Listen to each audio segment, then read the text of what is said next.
ସତ୍ୟ ବାପା ସତ୍ୟ ସତ୍ୟ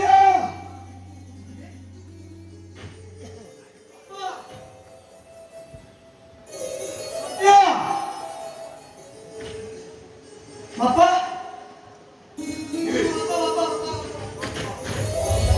ବାପା ତମକୁ ଆଉ ବାହାର ଯାଇ କାମ କରିବା ପାଇଁ ପଡିବନି ବୁଝିଗଲା ଏଣିକି ନିତି ଖାଇ ପିଇ ଘରେ ବସି ସେ ରାସ୍ତାରେ ଗୁଲାବ ଟାଏ ଦୋଳି ବିକନ୍ତି ଗୋଟେ ଦୋଳି କିଣିଦେବି ଖାଇ ପିଇ ନିତି ସେ ଦୋଳିରେ ଝୁଲିବ ବାପା ମୁଁ ତ ସବୁ ପ୍ରକାର ନିଶା ଦେଖିଛି ଇଏ ଆଜି ଇଏ କି ପ୍ରକାର ନିଶା କିରେ ଏ ବାପା ନିଶା ପିସା କିଛି ନୁହେଁ ଆସ୍କା ପରେ ଟିକେ ପିଇକି ଆଇଛୁ ମୁଁ ଯାହା କହୁଛି ବାପା ସତ କହୁଛି କଣ ସତ କହୁଛୁ ବାପା ମୁଁ ଚାକିରି କରି ଆସିଛି ଚାକିରି ପାଇଛୁ ହଁ ବାପା ମାସକୁ 60,000 ଟଙ୍କା 60,000 ହଁ ବାପା ହେ ଜଗନ୍ନାଥ ତମକୁ କୋଟି ଦଣ୍ଡବତ ପ୍ରଭୁ କୋଟି ଧନ୍ୟବାଦ ବାପା ଏସବୁ ଯାହା ହେଇଛି କେବଳ ଆପଣଙ୍କ ଆଶୀର୍ବାଦ ପାଇଁ ବାପା ନାଇଁ ଏସବୁ ହକାର ମୁଁ ନୁହେଁ ଏସବୁ ଯାହା ସମ୍ଭଳିଛି କେବଳ କେବଳ ମୋ ବୋହୂ ପାଇଁ ମୋ ବୋହୂ ପର ଘରେ ଚାକରରେ କାମ କରି ମାସକୁ ମାସ ଟଙ୍କା ଆଣି ରଖିଥିଲା ତୁ ଓକିଲକୁ ଦେଲୁ ଆଉ ଓକିଲ ତୋ ପାଇଁ କେସ୍ ଲଢ଼ି ତୋ ଚାକିରିରେ ତ ଫେରି ପାରିବୁ ଯାହା ସମ୍ଭବ ହେଇଛି ମୋ ବୋହୂ ପାଇଁ ଯଦି ଧନ୍ୟବାଦ ଦେବାର ଅଛି ତାହେଲେ ମୋ ବୋହୂକୁ ଦେ ବାପା ଆପଣଙ୍କ ବୋହୂକୁ ଧନ୍ୟବାଦ ଦେବା ପାଇଁ ମୋ ପାଖରେ ସାହସ ନାହିଁ ମଣିଷ ସିନା ମଣିଷର ଉପକାର କରି ତାକୁ ଧନ୍ୟବାଦ ଦିଆଯାଏ ହେଲେ ଠାକୁରାଣୀ ଠାକୁରାଣୀ କିଏ କଣ କେବେ ଧନ୍ୟବାଦ ଦିଅନ୍ତି ଠାକୁରାଣୀଙ୍କ ପାଦ ତଳେ କେବଳ ଆଣ୍ଠୁ ମାରି ମୁଣ୍ଡିଆ ମରାଯାଏ ବାପା ଦେଖିଲୁ ରେ ମା ମୋ ପୁଅକୁ ଦେଖିଲୁ ସେ କେମିତି ପିଲାଳିଆ ବି ହଉଛି ଏ ମା ଆରେ ସିଏ ପରା ତୋର ସ୍ୱାମୀ ତୁ ତାକୁ କ୍ଷମା କରିଦେ ରେ ମା ତୁ ତାକୁ କ୍ଷମା କରିଦେ ଏ ମା ତୁ ପରା ନାରୀ ସର୍ବସ୍ୱ ଧରିତ୍ରୀ ଏ ମା ଏ ସତ୍ୟ ଆମର ଦୁଃଖ ଦିନ ଚାଲିଯାଏ ସୁଖ ଦିନ ଫେରି ଆସିଛି ତମେ ଟିକେ ହସି ଦିଅ ପ୍ଲିଜ ସତ୍ୟ ଟିକେ ହସି ଦିଅ ପ୍ଲିଜ ଏ ମା ଆଉ ଏରିକା କରୁଛୁ ଟିକେ ହସି ଦଉନୁ ମୋ ପୁଅ ମୋ କଥା ଟିକେ ହସିଦେ ଏ ମା ଟିକେ ହସିଦେ ମା ଏ ବୁଢା ବୁଢା କଥା ରଖି ଟିକେ ହସିଦେ ରେ ମା ବାପା ସତ୍ୟ ହସି ସତ୍ୟ ଆଉ ହସିବନି ଏ ବୁଢା ବୁଢା କହିଛି ମାନେ ତା କଥା ରଖିବ ନା ଆଉ ବାପା ହଁ ମୁଁ ନା ଆଜି ତମକୁ ଗୋଟେ ଖୁସି ଖବର ଦେବି ଖୁସି ଖବର ଦବୁ ଦବୁ ଦେ କଣ ଖୁସି ଖବର ଦବୁ ସେ ଖୁସି ଖବରଟା ହେଲା ହଁ ତମେ ନା ତମେ ତମେ ଜେଜେ ହବାକୁ ଯାଉଛ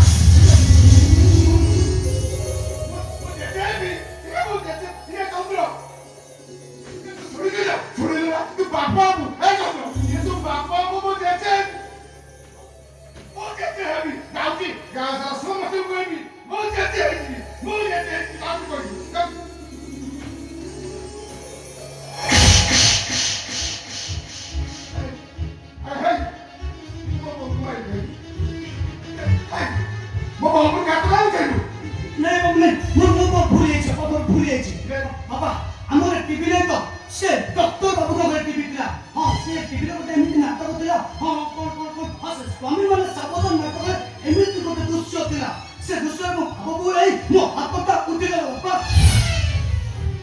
ନା ମୁଁ କଣ ନାଟକ ଦୋଷରେ ଅଭିନୟ କରୁନି କି ମୁଁ କୌଣସି ସଂଳାପ କହୁନି ମୁଁ ଯାହା କହୁଛି ସବୁ ସତ କହୁଛି କୋଉଟା ସତ କହୁଛ ତମେ ମୁଁ ବାହା ହେବି ଏଇଟା ସତ ମିଛ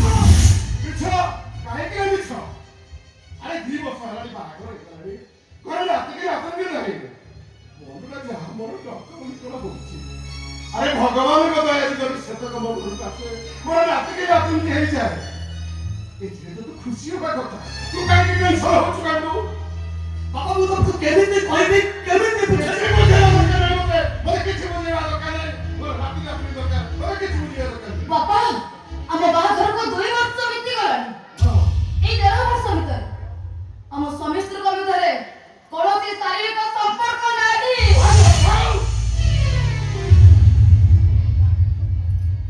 ମାରି ଦେବି ଏନ୍ତା କହୁଛୁ କଣ କହିଲୁ ତମ ଭିତରେ ସମସ୍ୟାର ସମ୍ପର୍କ ନାହିଁ ହେଲେ ମା এই দুটো ঠাকুর তুই যা কইল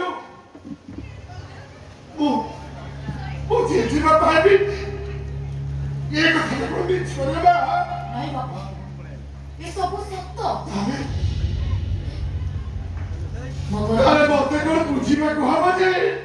ଗର୍ଭରେ ଯୋଉ ପିଲାଟା ଆପଣ ହେଇଛି ସେ ପିଲାଟା ଆପଣଙ୍କ ପୁଅଙ୍କ ରକ୍ତର ନୁହଁ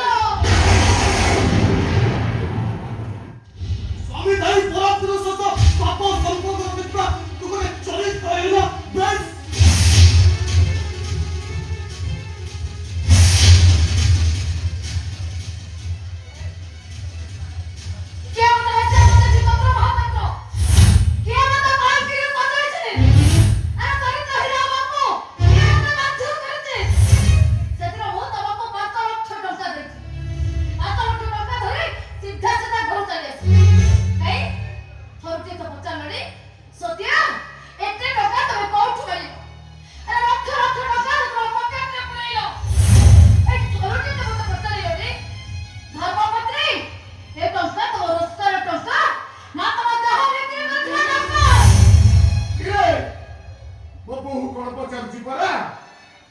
କଥାର ଉତ୍ତର ଦଉନୁ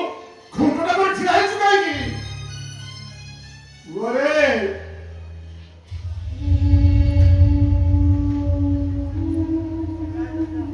ସ୍ୱାମୀ ସ୍ତ୍ରୀର ସମ୍ପର୍କ କୋମଳ ପ୍ରଜାପତିଟିଏ ଜୋରେ ଚାପି ଧରିଲେ ପ୍ରଜାପତିଟା ମରିଯାଏ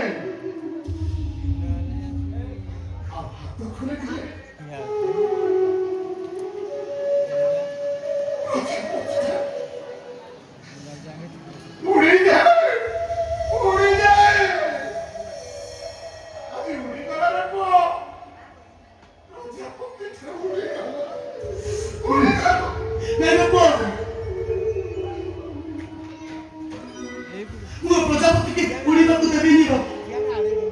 ମୁଁ ପ୍ରଜାପତି କି ଧରିବି ମୋ ହାତ ପାପୁଲିରେ ରଖିବି ମୁଁ ପ୍ରଜାପତି ବେଶୀ ଦୂର ଯାଇନି ବାପା ମୁଁ ପ୍ରଜାପତି ମୋ ହାତ ପାହାନ୍ତରେ ଅଛି ମୁଁ ପ୍ରଜାପତିକି ମୋ ବାହୁ ବନ୍ଧନରେ ରଖିବି ବାପା ଆସ କୁଆଡ଼େ ଯିବି ମେଡ଼ିକାଲ କାହିଁକି ଯିବି ସେ ଗର୍ଭଟାକୁ ନଷ୍ଟ କରିବାକୁ ନା ଯିବି ହଁ ଯିବ ଅଳ୍ପ ଯିବ ଏବେ ଯିବ ଭଲରେ ନେବେ ମନ୍ଦରେ ଯିବ ମୁଁ ତମ ସ୍ୱାମୀ ପଛରେ ମୋ ସହ ମେଡ଼ିକାଲ ଯିବ ସେ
ବଞ୍ଚିତ ରଖିଛି।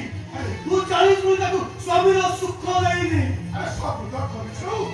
ଆଜି ଏମିତି ତ ହରିକଳ କାହିଁକି ବିକଳ ହଉଛି ଏଇଥିପାଇଁ ଯେ ସେ ଯଦି ପିଲା ଜନ୍ମ କରେ ମା ହୁଏ ତାହେଲେ ଶୁଣ ବାପା,